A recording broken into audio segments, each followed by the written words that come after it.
Hello, everyone. I am Duke, and welcome to the FeelNoPaint Podcast. Now, today, myself and Scanner Barkley are going to dive into Reddit and answer some of your burning questions. Scanner, for the first question today, do you have any other favorite content creators, either for hobbying or gameplay? Yes, I guess I do. I guess I have a lot. Now, within the world of Trench Crusade, I kind of somewhat keep to myself a little bit so I don't like accidentally rob anybody else's stuff. Basically, I don't know how else to describe it, but like when you're watching other people's videos and they're like theorizing something and then that nestles in your head. And then you go off with the idea and you talk about it in your video and you don't like remember to mention that it was somebody else's. I just like to try and avoid that where possible. So Mhm. I tend to mostly just I watch your stuff, I watch Red stuff, and I watch Lakey Trench Talk. And that seems to pretty much cover me for that type of content. Now, miniature game montage, love the battle reports. And he's also built a kind of a channel that, like, I'm actually a little envious of because Mhm. he's got these, like, really broad, different types of games that he talks about. It makes me very jealous. Um, love his channel. What else do I like? Trench Titans. I was really glad, if anybody watches Tabletop Titans, they set up a kind of a dedicated Trench Crusade channel called Trench Titans, and they've only done like the one battle report so far, but their battle reports are such high level. Like that, those dudes got me through COVID, like, just watching like their battle reports and stuff. So I really like them.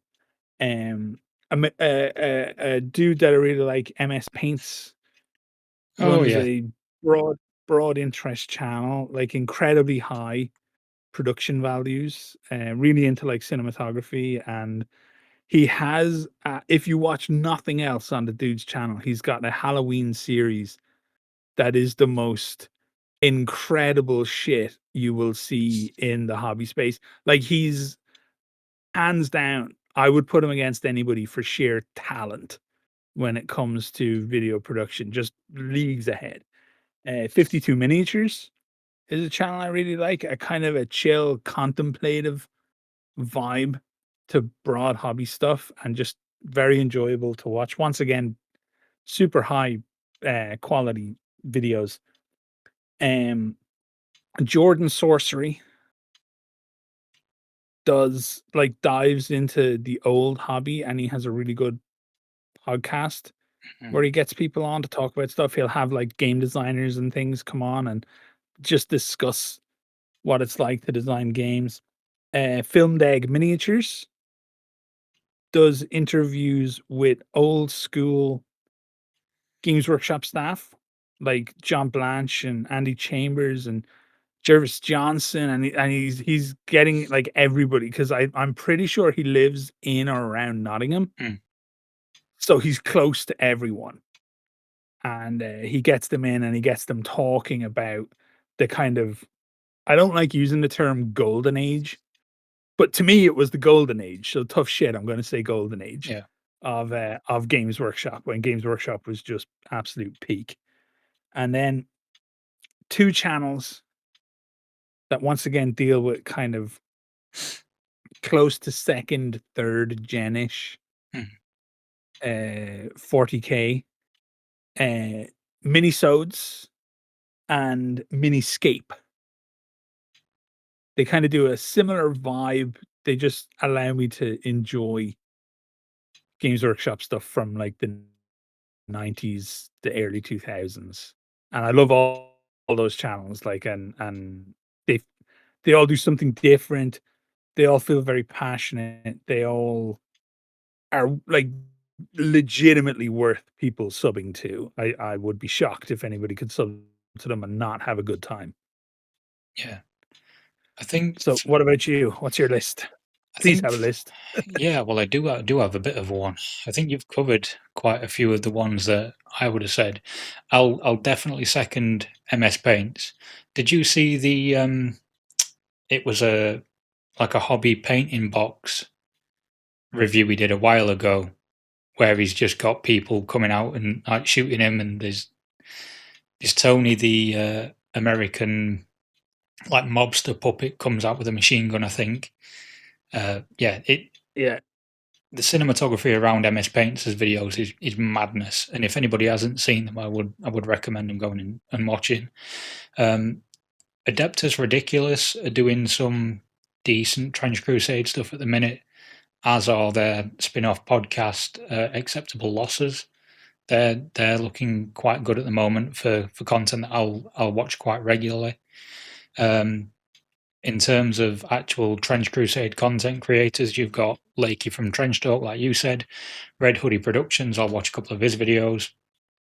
Yours are some of the ones that actually got me to start YouTube, and I think that's something we've spoken about in the past. And yeah, for actual hobby and actual gameplay, there's a new channel that has just popped up on my feed over the last couple of weeks. I'm not sure whether you're aware of it, called Trench Tactics. And he is a bit like Auspex Tactics, but just for Trench Crusade stuff. It's a really seems to be quite an I've seen it. in-depth like little channel about just how to play the game and how to build your war bands and stuff. So I've been enjoying some of the videos that I've caught of theirs as well. But yeah, I don't want to go down a massive exhaustive list because you covered most of mine, and I don't want to say the same things as you. But for 40k, Chapter Master Valrak and Kirioth are probably the ones that I watch the most, just because they do generally just light-hearted, more fun content. It's not all too serious. It's not all heavy on the lore or anything like that. They can be if they want to be. But yeah, it's just about, like you say, just having a good time and talking a bit of crap about the game, I guess. There's obviously tons of lore channels out there, but I don't see the point in talking about Warhammer 40k lore channels that we watch because like everybody knows them. Yeah, you yeah. know, I Yeah. don't think I'm going to drop any names that like surprise people. No. So yeah, the next question is actually aimed at me, but I think you should answer this too. Would you ever consider doing battle reports? Right, I'll start off with this one then. Yes, I am going to be doing battle reports. I just don't know when, and I'm probably going to be doing them through Tabletop Simulator. My idea is to get Yeah. other content creators to do like a bit of a challenge night. So we jump on, we do a little bit sort of similar to the podcast. We have a bank of questions. We run through a small scenario, small point scenario, and yeah, just go through a game, talk a load of just nonsense, maybe live stream it every now and again, but it being maybe give the viewers ways to give of like stupid rules that we have to follow through the game. But I'll not talk too much about that because it's an idea I've got in the works, and I don't want to overpromise and underdeliver. But yes, the short answer for me is battle reports will be coming. I just don't know when. For yourself? Yeah. I guess there's a couple of different types of reports that people would watch. Like I've been talking to some of the folks who've done all the work behind the tabletop simulator setup. I originally kind of fell in with that crowd back at the very early days. People like LX and stuff like that. And I've wanted to do for a while. I've wanted to do in my head. I've just been calling it like Friday night fights. Yeah, where like you get some people on to play, and whilst they're playing, there might be some of us just doing like commentary over the gameplay. Like, yeah, why are they doing this? Why are they doing that? Almost like a soccer match or something. But like the logistics of it are hard to do, and you don't want to start something like that until you know you can swing it every week for like 6 to 8 weeks to see how it does and see if people are having fun with it. yeah, And then the true. second type of thing that I wanna do, the stuff that I can guarantee is coming to the channel because 'cause I've been working on it now for so long, are a more traditional cameras pointing at minis on a table. Battle reports will be coming. They'll be narrative though. That's going to be like a full narrative campaign because I don't want to be playing a game that isn't fun to me, Mhm. and where I deviate heavily from a lot of the Trench Crusade community is I could give a fiddler's fuck about min-maxing a game or a list or anything like that. I like the story. So I'll run a bunch of yeomen and a lieutenant face first into your court list all day because that's telling a story to me. Um, so I've got a bunch of lists of like essentially I'm calling them story groups in my head, and people will die and it will like change lists and this will merge over the course of the campaign, and it'll be a lot of fun, but they'll be narrative. Like they'll be, I've done narrative battle reports on the channel before. People really like them. So whilst this is a huge amount of work, I think it's worth it. Yeah. Um, People have shown me like we'll enjoy the work if you do the work, and once I know that, I'll do it. Oh, fair. So, moving on to the next question then. What are your thoughts on the lack of art in the digital rulebook? Did you think there was, first off, I guess one of the questions in that is, did you think there was a lack of art? And if you did, how do you feel that is different to what we might see in the physical rulebook? I didn't think there was a lack of art because I didn't have an expectation as to what I'd see. Mm, I've learned to not have an assumption in my mind when it comes to what people might do because it's not hugely fair to the person that I'm assuming of. So I was pretty chill when it came to those books and all the rest of it. Now, my understanding of things based off no joke, based off a conversation that I had with Mike an hour and a half ago, maybe like I recorded a chat with him for the channel and we actually talked about it. So I can say this in your video, which is fun. Um there's like more art in the printed rule book. And there's more and more in the printed rule book. So one thing I never actually discussed with Mike, and I kind of popped into my head while I was cooking my dinner, was if you're the kind of person who prints the rule book from the digital version, you were probably pretty pleased um, with what you got. I thought it was a good mix of art. It wasn't barren, but it wasn't like going to be chewing up your Epson cartridges either. yeah, I think for me, I'm in the same boat in a way that I'm not expecting the digital rules to have a lot of artwork in it because we were told from the beginning the living digital rule book will be, the rules and the most up to date rules. My concern with that is it is kept up to date and we always have the most up to date gameplay that we can have from that rule book. Whereas the physical is and has been touted for a long time as being a collection of artworks and lore and a kind of a gift back to all the people that have backed the campaign. So for me, it's not a problem that the digital rules have less artwork in it than what the physical rulebook will have because I expected that already.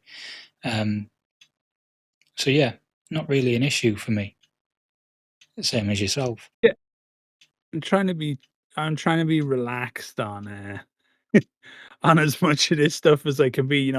Even though like I understand we're hugely passionate about it, it's also like it's a game, it's a hobby, it's a thing that we're supposed to be enjoying. So things like that I won't allow to kind of bug me. Yeah, Even if I did have like an expectation on it. If I just thinking about it from my own point of view, if I were doing like a digital rule book, I would be creating something that could be changed and altered without having to mess with like tremendous layout yeah, too much. Like it's just it's part of the limitation, if you will, of that rule book is that it's gonna be even if it's just a word that's removed or added, that can really mess things up. So you might not want like huge lumps of art in kind of different places being part of the equation. So that might have been a factor. I'm not saying it was a factor, but it just might have been in someone's head when they were like, mm, we might kind of hold back on some art here, not just for it being cool in the printed rule book, but just for like ease of production for the digital rule book. yeah, true. Because if they've got to change like 2 lines of text or add 2 lines in, that could shift around the entire document below those two lines. So it is worth thinking about that. That is probably one of the reasons that went into the design of the digital rulebook, the ability to adapt it going forward. But Yeah. then again, they probably will add more art into that as more things come into it. I don't imagine when Yeah, we get exactly. more factions, they'll just not add art for them. Yeah. But It'll all grow over time. I'm curious to see how it goes. yeah, me too. Alrighty. The next you asked that question, right? The next question, what other indie war games have you been playing? Oh, so I've been.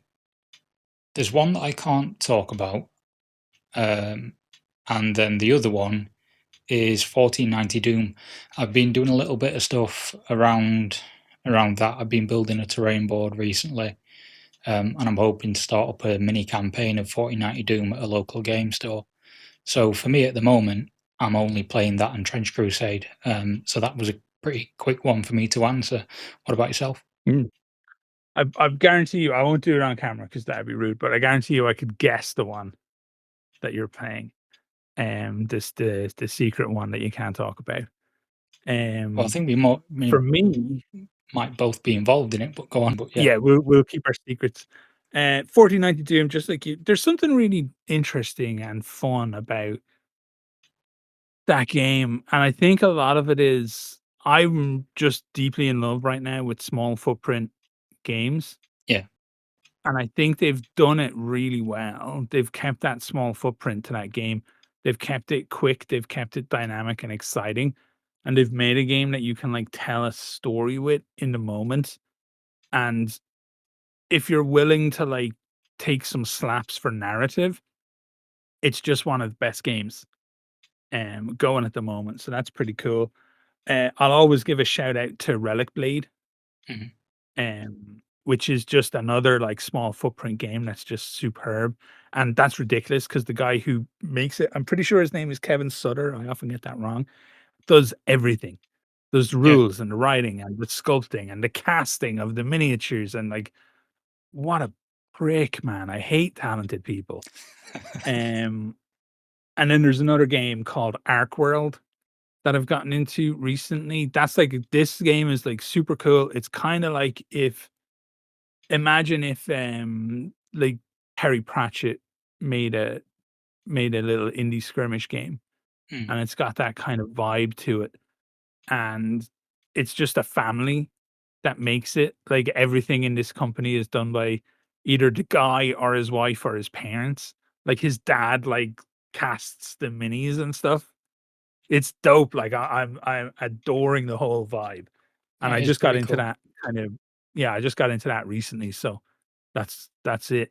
And of course, frankly, I don't know if you find this, but I find this, the more content creation you're trying to do and balance that with work and balance that with all the other stuff around your life, and maybe you've got your own project that you wanna work on, you're all of a sudden, there's not a huge amount of time to play a lot of stuff. No, No, I've found that my how many hours in a week? About 160 something. Yeah, they vanish very quickly when you put content creation work, the few games you can fit in, all the other stuff I want to do on the side, and then some writing for other projects. Once you put all those together, I'm surprised I sleep. To be fair, but yeah, Yeah, the week just, like, disappears. It's kind of cracked. In a way, it's been really good. I was joking about it earlier today with someone where, like, Trench Crusade has solved a lot of my financial problems because I just don't buy a lot of other games anymore. yeah, Like, I used to be really bad, like, I would see something on Kickstarter, back that shit. New 40K, anything, buy it. What do you mean it's a faction I don't play? I might play it someday, but now I just don't because I know I don't have time. yeah. I'm currently sat in a room being looked at by all five of the 40k armies I haven't played this year because I've been focusing on Trench Crusade. Yeah, So yeah, I agree with you on that one. life is change. True. So next question we've got is what are see I don't know whether some of the Reddit, in fact I know this for a fact, some of the people who were asking questions on Reddit thought we were talking to the Factory Fortress team, but I thought it'd be fun if we put some of the questions in there and just answered them anyway. Um, Yeah. because why not? Um, so one person was wanting to know our thoughts on non-Abrahamic factions. Could they be problematic to be added to the game, or will they somehow fit into the wider sort of cosmology of the current setting? And I'll give that On one a to you to answer first, I think. Yeah, on a personal level, if I were designing the game, it'd be a hard no from me. I enjoy the triple lock that Yeah, is Abrahamic religions. It's fun. We haven't even gotten into exploring the notions and the impact and the beliefs and the presence of like Jewishness yet no, in the lore. Like it's a completely absent element right now. And we're really excited for when that's put in. And then we have so much more of like Christianity and Islam and everything else to explore. And I feel it would just be a little bit hard to swallow if suddenly Odin or whomever rolled up. yeah, Um and kind of this is like for me, it's a simple heaven versus hell scenario, and mankind's caught in the middle, and that's it. Like, I like that element of it. I think that leads to a firm story that can be told. And to start compromising to squeeze in things, I don't know if that makes a huge amount of sense to me. Now, I explored it, I guess, when, I did a bit of writing for Westphalia, and we came up with, like, the Children of Yggdrasil, but the world that I was exploring there, I was just kinda thinking about, how would you do it? Like, what's your mechanic that you can use to introduce non-Abrahamic to Abrahamic? And it's a very uh non-committing way to do it is to just have them just believe they believe the same thing. One of the factions has to be fine with it. mm, It's like, "Oh, we don't do anything, but really we do." Yeah, you just got the name wrong. Boop. And it's a pain in the ass. Like, if I'm New Antioch, if I'm Trench Pilgrims, if I'm the Iron Sultanate and somebody rolls up and they're talking about anyone who isn't God, I'm taking you out. yeah. I don't give a shit. Like, why would I listen to these heathens? It would make no sense. So, yeah, that's my long-winded take. I think they the creators have spoken about adding in other cultures at some point, but like you say, it's a difficult one about how they add them in, and also add them in a way that doesn't cheapen that culture, doesn't cheapen that belief system, doesn't be seen to reduce it in any way. So I think I would like to see certain elements creep into the game that are from other religions but are still closely tied to the Abrahamic beliefs, because then it's just Yeah. an easier way to add them in. But yeah, other than sort of going fully into different cultures, fully into different religions, I think it's probably a problem that is best left for people to talk about in homebrew and discover their own stories that way, and just leave the game, like you say, as more Abrahamic focused and easier to add new stuff into from that perspective. Yeah, I don't think it'd be Yeah. too much of a problem. The team do a lot of research, they do a lot of thinking about how Oh, yeah, to they're bring smart. stuff in. Like, Yeah, but yeah, they're a smart bunch. Like, they can definitely figure out how to do it.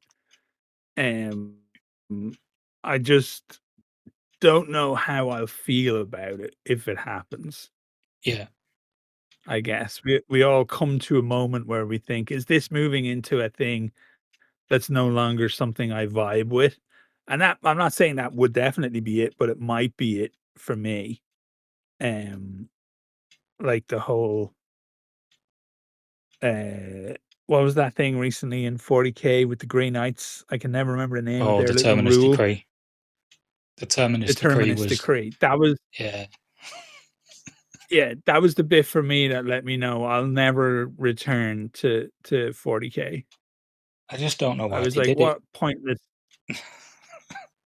pointlessness is this? Like, what a needless defining of something that should have stayed opaque. Like, it makes no sense. And it just let me know, as somebody with an interest in that stuff narratively and lore wise, and the models and rules and whatever the fuck I like about it, the design language that's being spoken there is now beyond what I'm interested in.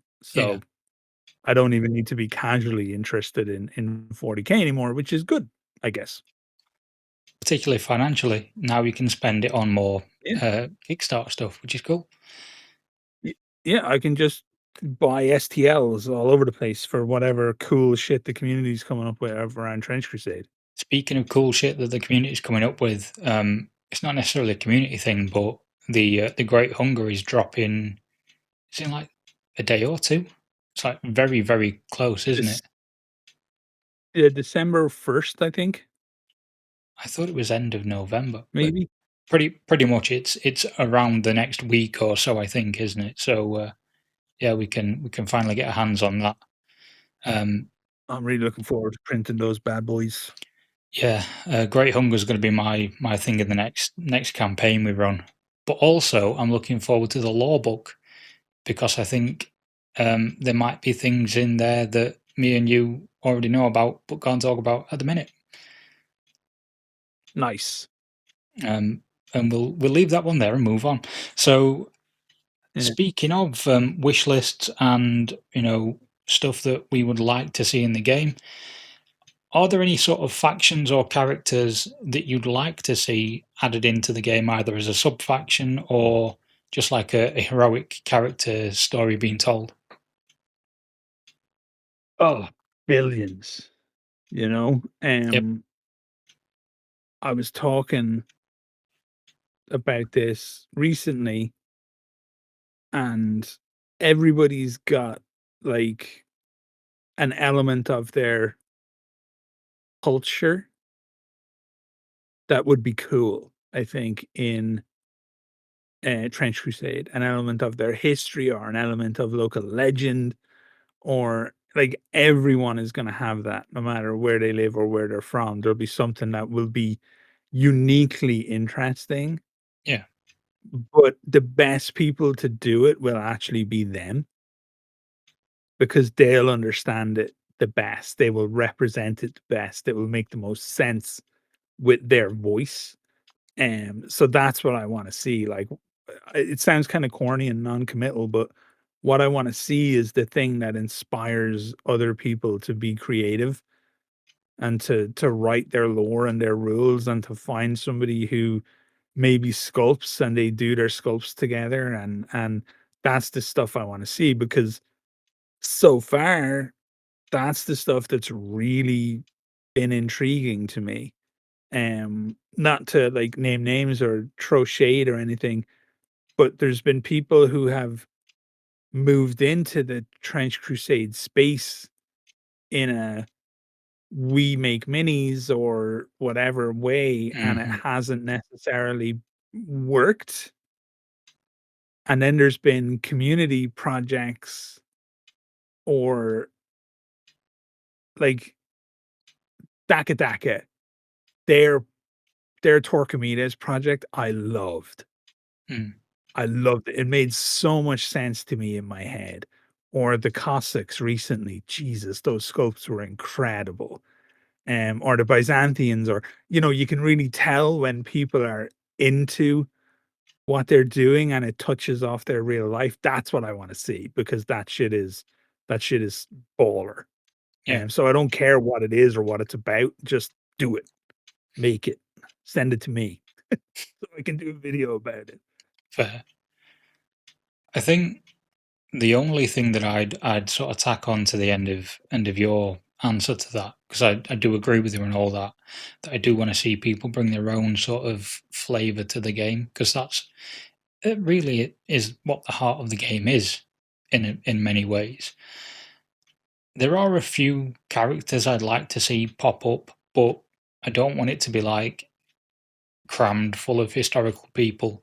I would like a mention though of Simo Haya, the White Death sniper from World War II, Finnish guy, about 5'2", that just shot loads and loads of Nazis and well, not Nazis, it was the Russians I think he shot.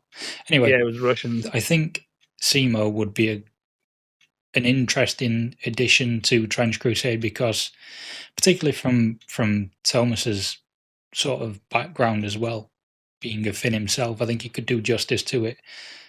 But yeah, I could see him being some sort of like sniper priest saint. I think that would be a He's pretty both, interesting way. yeah, he's both Finnish and a former military man. Yeah. So I think it'd be an So interesting thing to see if Thomas would do a take on Simo for Trench Crusade. It's yeah, got to have crossed his mind. yeah, I don't know why this is reminding me of this, but on the Hackapelida video that I did, somebody came along and they were like, this isn't very accurate to Hackapelidas. This is just like this is like cultural tourism or somebody who knows nothing about what they're writing about." And I was like, "Oh, the guy who wrote all this, the designer is Finnish." And then it became like, "Oh, I meant the art. The art doesn't look very, it doesn't convey what a Hackapelida is." And I was like, "Yeah, the artist was also Finnish." Um, maybe we shouldn't be like mouthing off in comment sections about things without like knowing what we're talking about.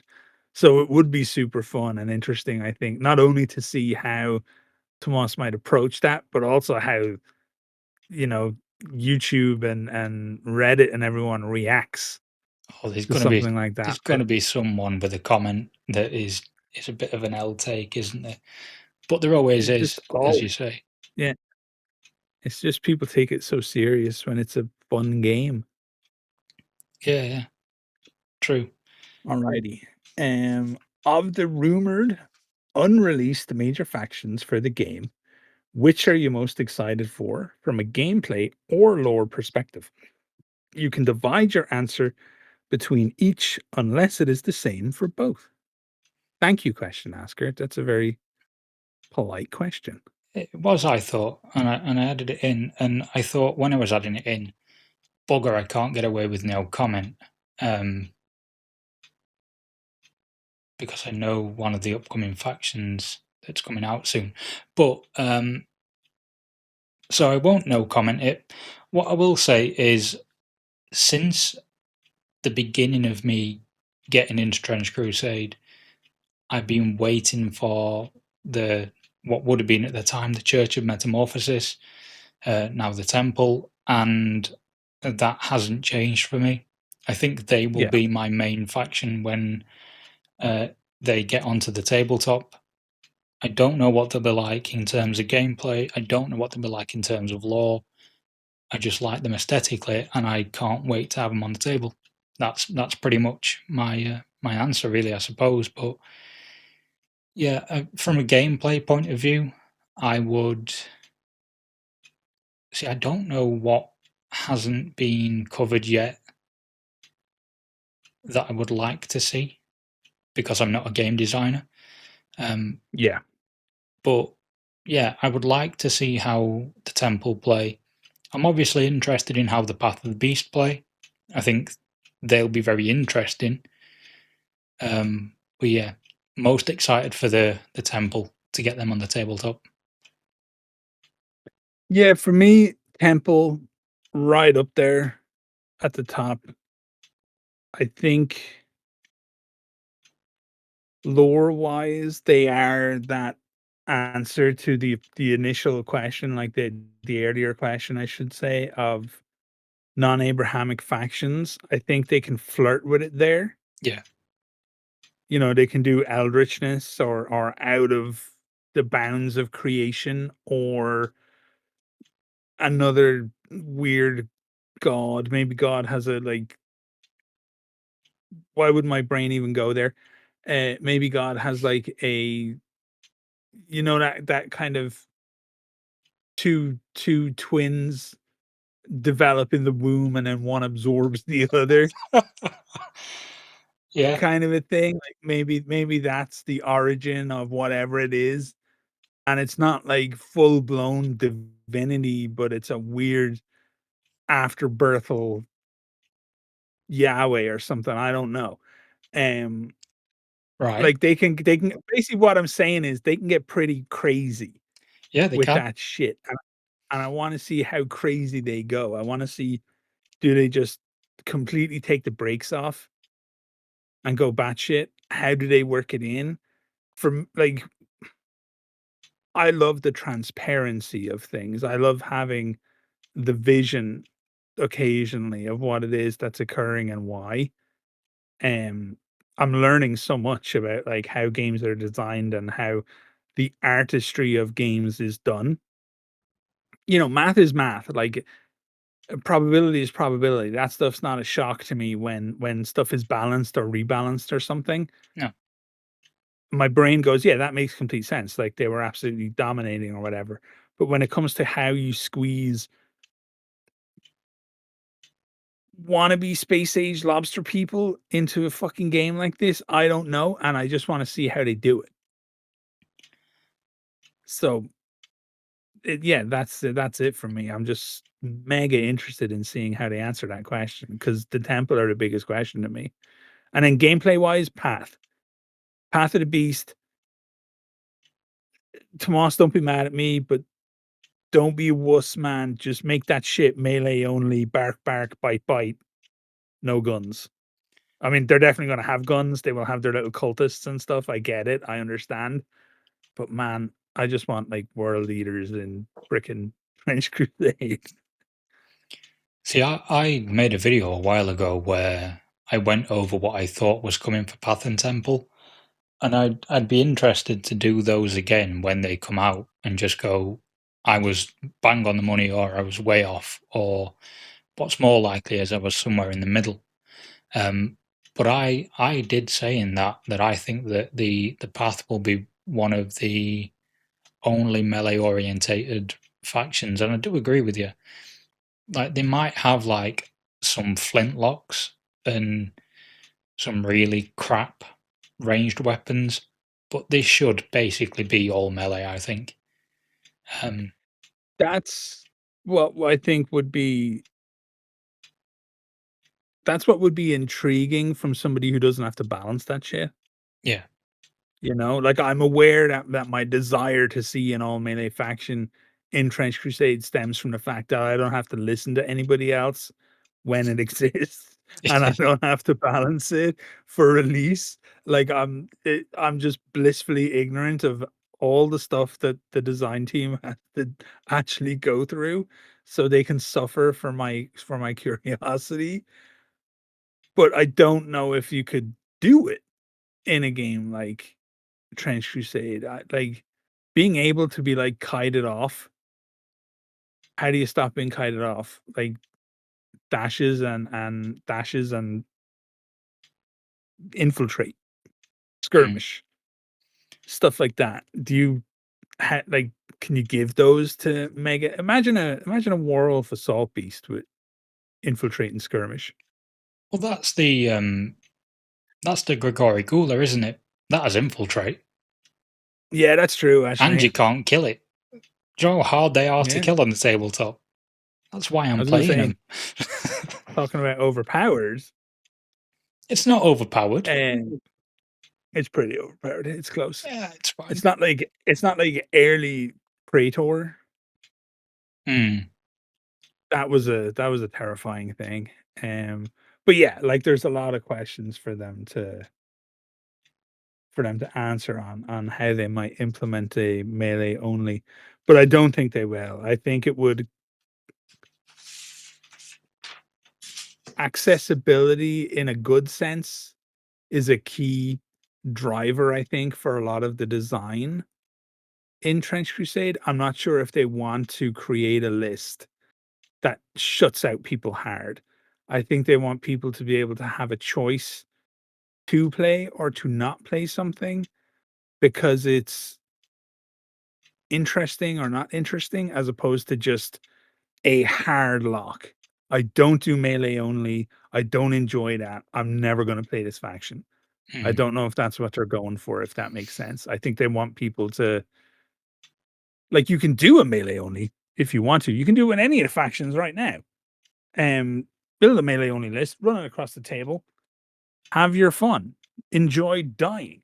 Um, but yeah, I think they want people to be able to make their own choices rather than have choices hoisted upon them, if that makes sense. Yeah. Although it would make sense to have a melee only faction if they were going to go with a purely shooting faction, because then across the board that would even out. But then they would have some terrible matchups against certain lists, which, like you said, I don't think that would be particularly fair for the people that like the aesthetic but don't like the play style and feel like they can never get into that warband because it's not a style that they personally enjoy. Yeah. I feel like Tomas isn't interested in hard counters. True, although You know, the Maximilian Knights look like that's probably just going to be tinier knights, like tinier Imperial Knights for Trench Crusade, and I'm really interested in how they turn out. yeah, how they play. Yeah, You might do like a single, practically stationary, almost like a turret. Turret Knight. Yeah. Just like you can move like 2 inches a turn, but you've got a gun as big as Jesus. So it's all good. Yeah, you can't capture any objectives, but no one's gonna have the units to capture them once you've had your turn. So Yeah. we'll have to see. I think the next question's yours.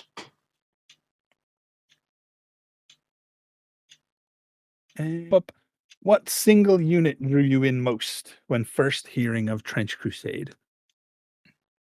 So I think for quite a lot of people, and myself included, it was the first Kickstarter a few years ago, about 2 years ago now, wasn't it? With the ammo monk and the communicant anti-tank The hunter. anti-tank? But if because I looked at that Kickstarter, then forgot about the game for a bit. So coming back into it and then putting two and two together and going, oh, they're the same thing. It's probably either the Witch Burner or the Herald of Beelzebub, because yeah, I mean the body horror stuff is something I've been painting a lot of over the last couple of years, been sculpting a lot of. So a faction like the Black Grail sort of drew me straight back into the game. So the cop out answer is the original Kickstarter, or at least that Kickstarter with the anti-tank hunter and the Mentalist ammo monk. But I don't know whether or not there was one before that. I don't think there was. And then actually rediscovering and coming back into the game was the Herald of Beelzebub or Witchburner. I can't remember which of those two I saw first. What about yourself? Same with the anti-tank. I think it was just such a striking piece of art. Like, I backed that Kickstarter purely because of that. I just thought I was buying that one miniature. And then they did more. They did like the Combat Medic and the Witchburner and the Trench Pilgrim. And I was like, oh, okay, onto the pledge you go. I will buy these, no problem. Oh, there's alternative sculpts for the anti-tank guy. Okay, I'll buy that too. And it was definitely, there was just like a really cool aesthetic in there, and I thought it was really dope. The second run, though, like when it actually became the game, when it became Trench Crusade, it's always been the Warwolf. There's something about that model. I just like werewolves in general. I'm a werewolf guy. I think everybody likes something. Some people like vampires and some people like zombies, and I like werewolves. I just like werewolf movies, and I like the way werewolves look, and they're freaky, kind of scary. And I really liked the design of the Warwolf Assault Beast because it told me a lot about hell. Just by looking at it, it gave me a lot of information on the antagonists, that they were at this point that they created this thing. They were being forced into a position where they had to design their abominations based off the rules of engagement, which is you got to get through barbed wire. Yeah. Right? It's got that face for like cutting barbed wire. And why would they need to do that unless they were getting handled sometimes? And that's what made it interesting. Like there was so much world building in just that design that I loved it. And then I played some games with the Heretic Legions and I was like, oh my God, this guy minces as well. Let's go. An absolute buzzsaw in the face. Like I was all about it. So yeah, the Warwolf, my guy Clive has to be my favorite. Every Warwolf is Clive. I was just about to ask, is your Warwolf called Clive? Fair? Yeah, all my Warwolves are called Clive after Clive Barker, the horror writer. My Witchburner in the last campaign, had a little pug that followed him around called Sergeant Johnson, which I found quite funny. So now most dogs are going to be Sergeant Johnson in the campaign moving forward, I think. So I think everybody has that sort of that one daft name that they name a mini, and they're like, "Yep, cool. That's that mini now, or that series of minis." Yeah, we got pretty ridiculous in the Battle for Crete campaign that we were doing on Tabletop Simulator. Like in one game against a mate of mine, Una, we were playing and we basically agreed that she could throw a trench shovel and roll to see if Clive would chase it. Like as a distraction. You got to be willing to just go with the fun sometimes in your games, I think, even when they're ridiculous. And that was like one of the most fun games I've played of Trench Crusade to date. So we don't take it seriously around here. So I think. Alrighty, what's the next one? Next one's you. Yeah. So up to now, we know of the path and the temple. So if you could choose or design the last of the fallen factions, what do you think it would be? That's a fun question. I would probably. What would I probably? Mm. I know everybody thinks they know the deal with Leviathan, Mm, but I would probably have mine focused in on Leviathan. yeah. Like, I'd have that big sea serpent out in the world the way some people hope it is, and I hope it is. And a lot of people hope it's like the equivalent of a like Heretic Legion kind of aircraft carrier where it shows up and it like pukes out uh like baddies, Mm, but like, Heretic naval legions and things like that. I would want a demonic fish person, sea serpenty, mad, crazy ass, like the ugliest, craziest, wildest, hardest to fathom stuff on planet Earth lives at the bottom of the ocean. yeah. So let's get on that vibe and let's do something really psycho with the Leviathan, who's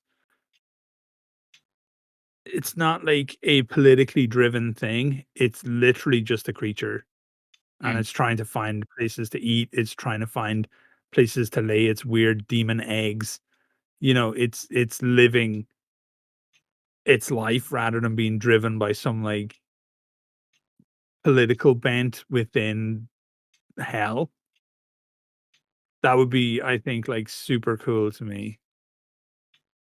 And it'd be a good deal distanced from the currently existing visual designs in the game. yeah. So I that's what's think, top of my head though. yeah, I was thinking about my answer while you were saying yours, and I came up with two things I think I would like to see. So one of them is have a on the surface completely faithful looking, completely clean, almost like excessively faithful looking warband, but they're all degenerate heretics. So they present themselves to the wider world of Trench Crusade as though they are faithful, but they're not the Heretic Legion, they're not the Court. There's something much more monstrous underneath it all with them. Um, but I don't know how that would work necessarily. Yeah. And it would also just look like the game's designers were potentially attacking a certain group of people, which I don't want it to appear as so. The other one would be forget the Court for a second, forget the Heretic Legions, and look at Pandemonium, the city. So Yeah. we've already got the Hunter of the Left-Hand Path. So what else is happening in Pandemonium? Like what is leading those, if anything leads them? What do they look like if they mobilize as an actual force rather than just being a couple of effectively like the ranger classes that are knocking about in the Court? Like Pandemonium in some texts is the capital of hell. So what do their stuff look like? Yeah. I think that'd be really interesting. But yeah, other than that, I'm not really sure, to be honest. I'm fairly certain I know what the third one is. But if I kind of ignore that for a second and think, well, actually, you don't know anything, it's not been confirmed to you, so go off your own theories. Yeah, I'd like to see something from Pandemonium and them go, right, well, you've seen the Hunter of the Left-Hand Path. Much like with the Wretched being in the Court, the Hunters of the Left-Hand Path are something borrowed to the Court from Pandemonium, and this is all the weird shit they've got. That'd be quite an interesting one for me, I think. And then we'll end today on a really important question that one of the Redditors put up, and that is, how long do we think it'll be before the forces of hell and the faithful decide, you know what, we're going to take on the real villain of the whole setting, and that's Yahweh himself. How long before they just unite against heaven, do you think? Or do you think that would even happen? I mean, they can do it tomorrow if they want to get their shit rocked. You know, easy peasy, like one well placed angel, and that's that. It's game over. Yeah, fair. So, like, there's a reason why we don't see the angelic in the game, and I've talked about it a little bit on my channel, but like the lore reasons are all set up for simple balance. Yeah. Like, so if you need plot armor to keep the real warriors of God out of the fight, just because of the damage they can do to absolutely everything and everyone, I don't see like how that fight is won if the angels literally just get to go, well, we don't actually have to care anymore now because humanity is the bad guy. Blop. Yeah. It'd be terrifying. I think people would still do it. People are really stupid, um, in both real life and the game for sure. So it doesn't like preclude the idea that they would still try. Yeah, I think I agree with you on that one. Even if they, for whatever reason, all the faithful decided, you know what? Yeah, we agree with the heretic legions. Yahweh's a tyrant. Aside from whatever might be going on with the Covenant of Hell, and whether or not you assign yourself to the sort of theory that God's basically got his hand on the nuclear detonation button for the setting, if the game puts as much thought into the heavenly host and as much sort of draws as much from real world theology on the heavenly host as it does for the rest of the game, I think we'd maybe be able to kill like a few angels, but as soon as it got to like principalities, archangels, seraphim, cherubim, thrones, we're pretty buggered. Yeah. So as I soon can as only imagine that killing an angel would be like splitting the atom times a billion. yeah, yeah, given what we know from the lore anyway, from that small short story, they just exist and everything around them dies, and we don't even know what Yeah. sort of angel that was. That could have been a really weak one. It could have just been a normal run of the mill. I still think, and I'm holding to my theory, and I'm very happy to be wrong, but it would be awesome if I was right, that one of the reasons why Argos got a mention about Argos being taken is because that's the divine way around the covenant. Is they plucked away this city, and it gave them lots of willing participants to change and alter in interesting ways that will Mm, just walk the line of being divine, because they're all still based in humanity, the same way all the demons that we fight are like human based or animal based or whatever. That this will be God doing the same thing, and that at some point we'll have that introduction of here's your divine presence in the fight. It like it would be it would be kind of cool if they ended up in like an escalating universe mm, where this you know, right now it's between like great incursions, so it's all small scale skirmishing in the no man's land and around Europe and northern Africa and all that kind of stuff.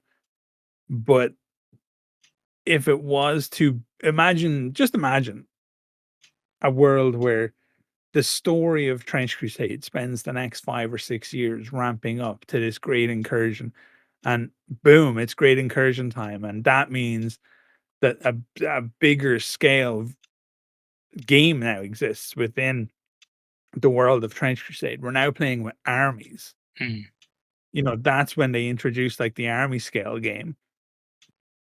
And it's like, okay, armies are different. Here's a bunch of new units. Here's this thing or the other. And also because the scale is now even bigger, here's this like Argosian faction of weirdly god touched freaks. I'd love that shit. Like that would be That would be incredible. Now, once again, that's me. That's why I try to avoid assumption, because my brain will just run away with itself every time. My brain will go, what would be really cool? Winning the lottery, buying a private island, and then I wake up in my house. Yeah. Yeah. You know what I mean? So I try to temper myself, but like that would be sick. And that's what I believe will happen with the Argos guys. At some point, they'll come back and they'll be our divine faction. Fair. Before we wrap up, I've got a question for you, because I just thought about it when we were talking a minute ago about that story with the angel. Why do you think that angel was there? Probably just got lost. Don't buy it. For me, because Those early stories, I like them and all, but I don't see them as having much relevance to Trench Crusade as it exists yeah, fair, now. fair.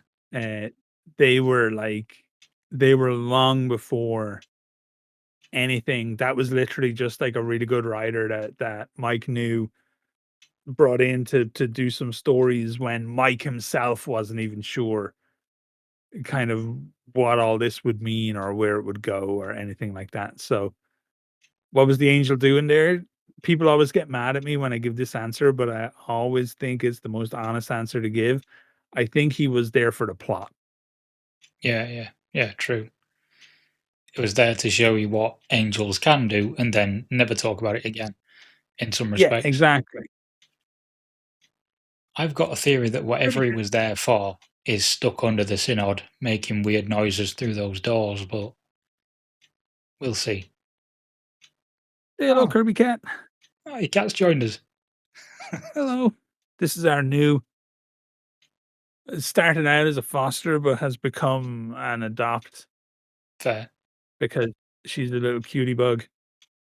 Yeah, what do you think? Very tiny. She's a kitten. Yeah.